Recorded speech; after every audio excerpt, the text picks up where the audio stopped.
জানিয়ে দেব এই মুহূর্তে হাতে পাওয়া সর্বশেষ গুরুত্বপূর্ণ আপডেট বাংলা সংবাদ। শুরুতেই থাকছে, কোনো বিপ্লবীকে খুন করা হলে দায় সরকারের। বৈষম্য বিরোধী ছাত্র আন্দোলনের আহ্বায়ক হাসনাত আব্দুল্লাহ বলেছেন, কোনো বিপ্লবীকে যদি খুন করা হয় তাহলে এই সরকারকে তার দায়ভার নিতে হবে। অতি শিগগিরই পিলখানা হত্যাকাণ্ডের বিচার করতে হবে। আলেম ওলামাদের উপর যে হত্যাকাণ্ড ঘটানো হয়েছে সেগুলোর বিচার করতে হবে। এবারে জানাবো, টেকনাফে অপহৃত বনকর্মী সহ 18 জন উদ্ধার। কক্সবাজারের টেকনাফে সশস্ত্র সন্ত্রাসীদের আস্তানা থেকে অপহৃত বনকর্মী সহ 18 জনকে উদ্ধার করা হয়েছে। আজ মঙ্গলবার বিকাল 5টার দিকে টেকনাফের হিনলা ইউনিয়নের লেদার পশ্চিমের গহীন পাহাড় থেকে স্থানীয় জনতা, বন বিভাগের সহায়তায় পুলিশ, র্যাব, এপিপিএন সদস্যরা তাদেরকে উদ্ধার করেছে।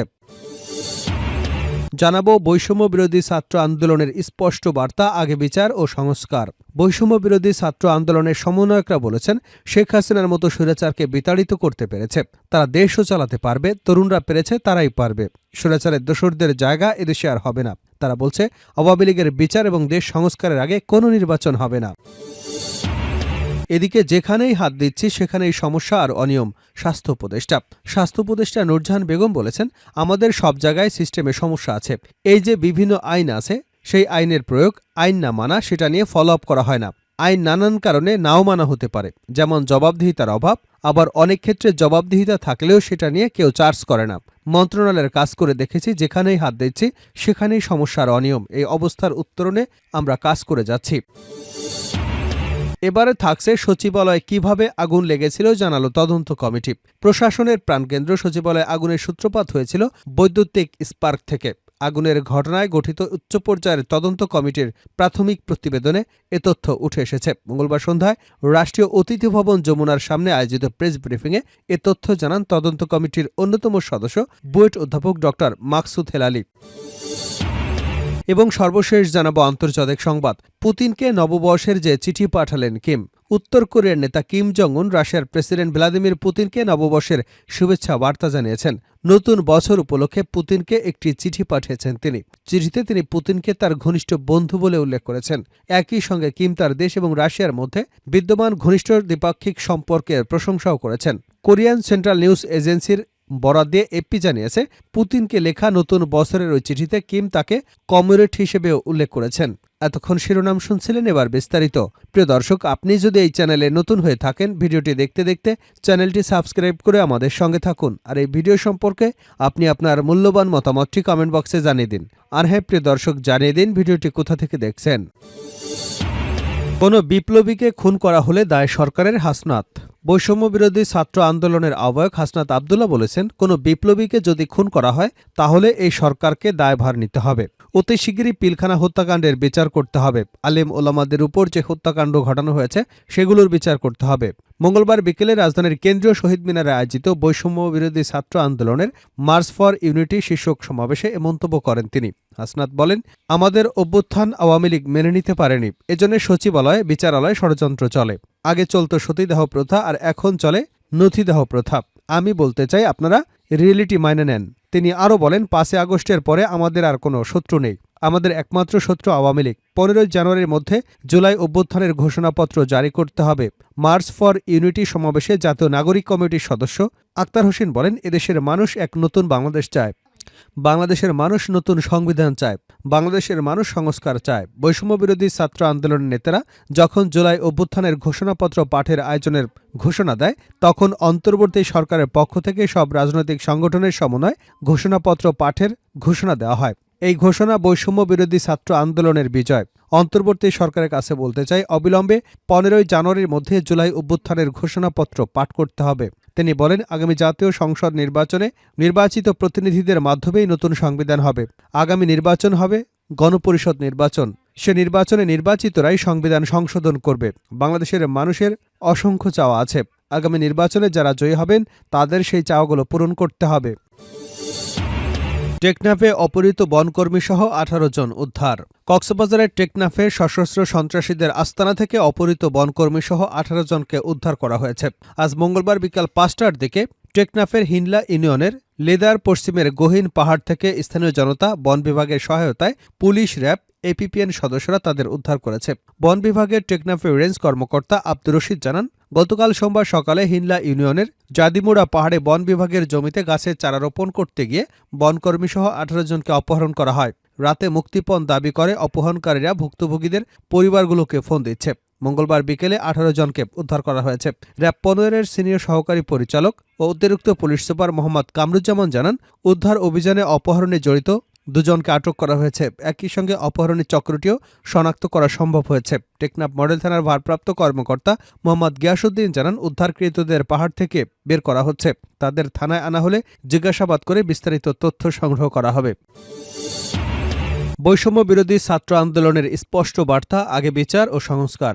বৈষম্য বিরোধী ছাত্র আন্দোলনের সমন্বয়করা বলেছেন, যারা হাসিনার মতো স্বৈরাচারকে বিতাড়িত করতে পেরেছে তারা দেশও চালাতে পারবে। তরুণরা পেরেছে, পারবে।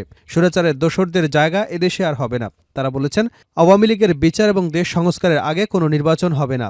মঙ্গলবার কেন্দ্রীয় শহীদ মিনার প্রাঙ্গণে মার্চ ফর ইউনিটি কর্মসূচিতে এসব কথা বলেন নেতারা।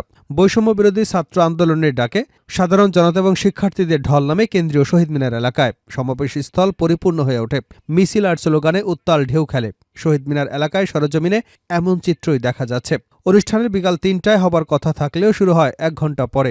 1 মিনিট নীরবতা পালন হয় জুলাই আগস্টে শহীদদের স্মরণে। মঞ্চের দুপাশে আন্দোলন শহীদ এবং আহতদের পরিবারের জন্য সংরক্ষিত জায়গা রাখা হয়। মঞ্চ থেকে মাইকে স্লোগান দেন বৈষম্য বিরোধী ছাত্র আন্দোলনের নেতারা। স্লোগান দেন, ক্ষমতা না জনতা, জনতা জনতা, গুলাম না আজাদি, আজাদি আজাদি, দিল্লি না ঢাকা, ঢাকা ঢাকা ইত্যাদি বিভিন্ন ধরনের স্লোগানে মুখর হয়ে ওঠে এলাকা। সমাবেশে আগত সাধারণ শিক্ষার্থীদের হাতে জুলাই আগস্টের স্মৃতি সাধারণ কার্ড, প্ল্যাকার্ড, ব্যানার দেখা গেছে। সমাবেশে প্রামাণ্যচিত্র প্রদর্শন করা হয়েছে। এতে 2009 সালের পিলখানার ঘটনা তুলে ধরা হয়েছে। 2013 সালের শাপলা চত্বরে হেফাজতের কর্মীদের উপর নৃশংস হামলার ঘটনা দেখানো হয়েছে। গুম হয়ে যারা ফিরে এসেছেন তাদের বিবরণ, আয়নাঘরের বিবরণ, গুম হওয়া পরিবারের আর্তনাদ, ক্ষোভ ও দাবি তুলে ধরা হয়েছে। সেই সাথে গুম বিষয়ে মানবাধিকার সংগঠন মায়ের ডাকের ভূমিকা এবং গত 16 বছর বিএনপির উপর কিভাবে নির্যাতন নিপীড়ন হয়েছে সেটিও ফুটে উঠেছে। বৈষম্য বিরোধী ছাত্র আন্দোলনের সূত্রপাত 5 জুন কোটা বিরোধী আন্দোলনের মাধ্যমে প্রথম ব্লকেড কর্মসূচি, তারপর সরকারের হত্যাকাণ্ডের বিরুদ্ধে জনতা ফুঁসে ওঠে। 1 দফার মাধ্যমে স্বৈরাচার শেখ হাসিনার পতন, এসব উঠে এসেছে প্রামাণ্যচিত্রে। স্লোগানের ফাঁকে ফাঁকে নেতারা বলেছেন, যারা জুলাই আগস্টে নৃশংস হত্যাকাণ্ডের বিচারের আগে কোনো কিছু চায় তারা গণঅভ্যুত্থানের শত্রু। পাবলিক, প্রাইভেট, মাদ্রাসা কোনো ভাইকে আমরা ভুলি নাই। আমরা সবাই মিলে গণঅভ্যুত্থান করেছি। বৈষম্য বিরোধী ছাত্র আন্দোলনের অন্যতম সমন্বয়ক হাসনাত আবদুল্লাহ বলেন, আমরা বিচার বহির্ভূত হত্যাকাণ্ডের বিচার এখনও নিশ্চিত করতে পারিনি। শাপলা চত্বরে লাইট নিভিয়ে ধর্মপ্রাণ মুসলমানদের হত্যা করা হয়েছে। বিডিআর বিদ্রোহের নামে দেশপ্রেমিক সেনা কর্মকর্তাদের হত্যা করা হয়েছে। এর বিচার করতে হবে। আমাদের একমাত্র শত্রু আওয়ামী লীগ। যেখানেই হাত দিচ্ছি সেখানেই সমস্যা আর অনিয়ম। স্বাস্থ্য উপদেষ্টা নূরজাহান বেগম বলেছেন, আমাদের সব জায়গায় সিস্টেমে সমস্যা আছে। এই যে বিভিন্ন আইন আছে, সেই আইনের প্রয়োগ, আইন না মানা, সেটি নিয়ে ফলো আপ করা হয় না। আইন নানার কারণে নাও মানা হতে পারে, যেমন জবাবদিহিতার অভাব। আবার অনেক ক্ষেত্রে জবাবদিহিতা থাকলেও সেটা নিয়ে কেউ চার্জ করে না। মন্ত্রণালয়ের কাজ করে দেখেছি, যেখানে হাত দিচ্ছি সেখানেই সমস্যা আর অনিয়ম। এ অবস্থা উত্তরণে আমরা কাজ করে যাচ্ছি। মঙ্গলবার রাজধানীতে আয়োজিত ঔষধ শিল্প সংশ্লিষ্ট অংশীজনদের সঙ্গে মত বিনিময় সভায় এসব কথা বলেন তিনি। স্বাস্থ্য উপদেষ্টা বলেন, আমার মনে হয় আমরা সবাই যে জায়গায় আছে, প্রত্যেকে যদি নিজেদের জায়গা থেকে একটু স্যাক্রিফাইস করি, একটু একটু করে যদি অভ্যাসটা আমরা তৈরি করতে পারি, তাহলে দেশ হিসেবে আমরা আগাতে পারব। আর সমস্যা, অনিয়ম উত্তরণে আমরা কাজ করছি। এখন প্রয়োজন সবার সহযোগিতা। তিনি আরও বলেন, যেসব জায়গায় ফাঁকফোকর, অনিয়ম আছে সেগুলো শুধরে নিয়ে আমরা যদি চেষ্টা করি তাহলে আমরা সাধারণ মানুষের কষ্ট কিছুটা হলেও লাঘব করতে পারব।